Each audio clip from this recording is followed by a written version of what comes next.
오늘은 한 남자의 정말 믿기 힘든 여정을 따라가 볼까 합니다. 제2차 세계대전이라는 참혹한 전쟁터에서 시작해서 어제의 적이었던 일본을 섬기는 사명으로 이어진 삶, 바로 밥 보드만의 이야기입니다. 이 이야기를 본격적으로 시작하기 전에 한번 이런 질문을 던져보고 싶어요. 대체 무엇이 적을 친구로 만들 수 있을까요? 밥 보드만의 인생을 따라가다 보면 그 답의 실마리를 찾을 수 있을지도 모릅니다. 지금 보시는 이 두 장의 사진, 이게 바로 밥 보드만의 인생을 한눈에 보여주는 장면입니다. 왼쪽은 와, 정말 치열하죠? 적을 향해서 포를 쏘고 있는 군인의 모습이고요. 오른쪽은 수십 년이 흘러서 평화와 화해를 이야기하는 할아버지가 된 모습이죠. 도대체 한 사람의 인생에서 무슨 일이 있었길래 이렇게 극적인 변화가 가능했을까요?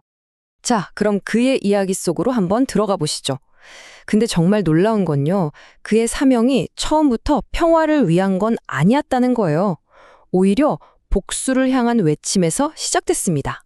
사진 속의 앳된 얼굴, 이 청년이 바로 밥 보드만입니다. 이때가 17살이었대요. 진주만 공습 직후였으니까 그야말로 온 나라가 충격과 분노에 휩싸였을 때죠. 이 어린 청년도 나라를 위해 싸우겠다! 이런 열망에 불타서 해병대 입대를 정말 간절히 원했다고 합니다. 그런데 그를 움직인 건 단순히 애국심만은 아니었어요. 그의 마음속 깊은 곳에는 복수라는 아주 뜨겁고 강렬한 감정이 자리 잡고 있었습니다. 액션과 흥분, 그리고 복수. 이게 그가 전쟁에 뛰어든 진짜 이유였던 거죠. 그리고 그가 마주한 전쟁의 현실은 상상 이상이었습니다. 펠렐리우, 오키나와, 태평양 전쟁에서 가장 지독했던 전투들이었죠. 지금 보시는 이 사진처럼요.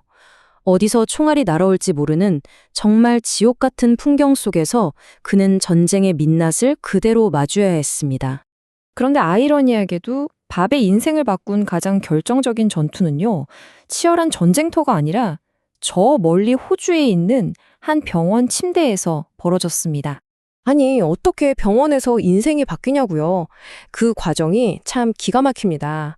먼저 호주에서 술에 취해서 한바탕 싸움을 벌여요. 그리고는 화를 못 이겨서 창문을 주먹으로 쳤는데 힘줄이 뚝 끊어져 버린 거죠. 결국 군병원에 실려갔는데 바로 거기서 그 병상에 누워서 생전 처음으로 신약 성경이라는 걸 읽게 됩니다. 참, 인생은 알 수가 없죠. 바로 이때 그의 머리를 꽝 치는 듯한 깨달음이 찾아옵니다. 심고 거두는 법칙.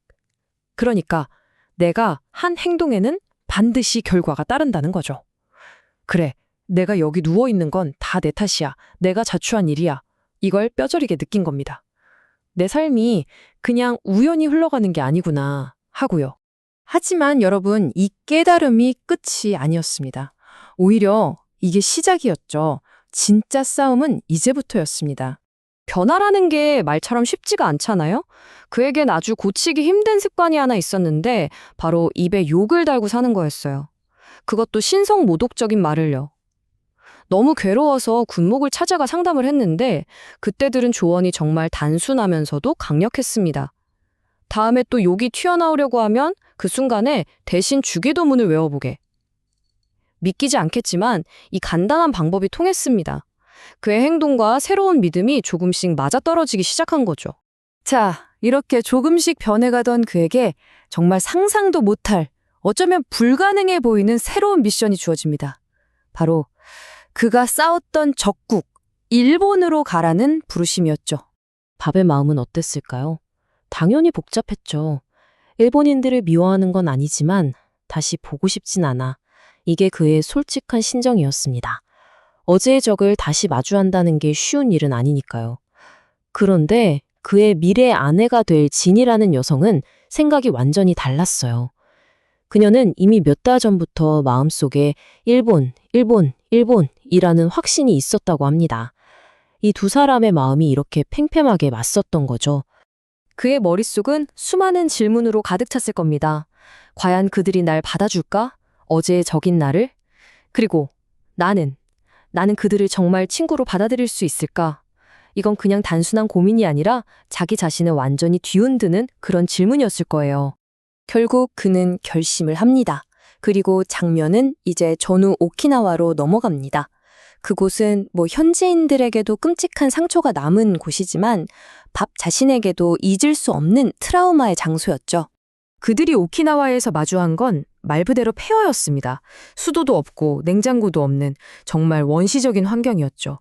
쥐하고 싸우고 모든 게 녹쓰는 그런 곳에서 사역을 시작해야 했습니다. 그런데 참 신기한 건요. 이런 물질적인 결핍 속에서 오히려 사람들의 깊은 영적인 갈망을 발견했다는 겁니다. 그리고 그가 돌아온 바로 이 오키나와는 수년 전 자신이 총에 맞아 피를 흘렸던 바로 그 장소였습니다. 자신의 가장 끔찍했던 기억이 새겨진 그 땅을 다시 밟은 거죠. 그래서 그의 이 한마디가 더 큰 울림을 줍니다.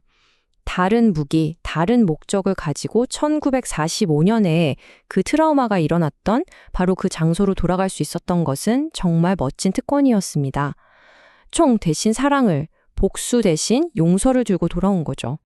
자, 이제 밥의 이야기는 마지막 장을 향해 갑니다.